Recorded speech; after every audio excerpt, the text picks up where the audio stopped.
It was one of those rare early evenings when I decided to come home before sunset.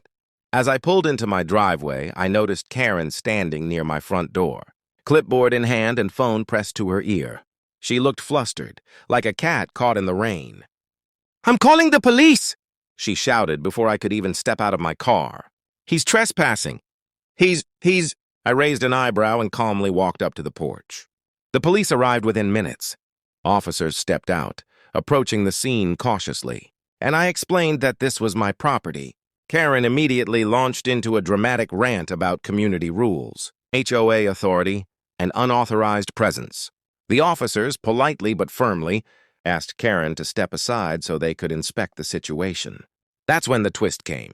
A quick check of my property records and rental agreements revealed the truth. Karen had been living in my house, rent-free, for the past 3 weeks.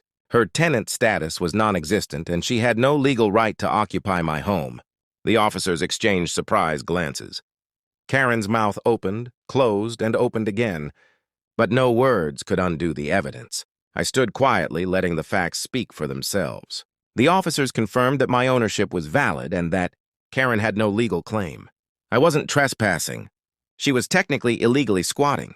Karen left soon after, muttering about misunderstandings and community service. Changed the locks and posted a notice that my home was private property.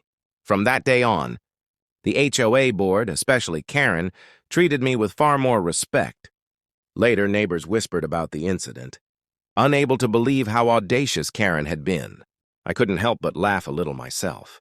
Not only had she tried to play HOA enforcer, she'd literally moved in without permission, and her own stunt had backfired spectacularly. That evening, I sipped a drink on my porch, watching the sunset. The lesson was clear. Know your property, enforce your rights, and sometimes the universe has a way of turning the tables in the most poetic fashion. Karen's reputation never fully recovered, and I enjoyed every quiet, uninterrupted moment in my rightful home.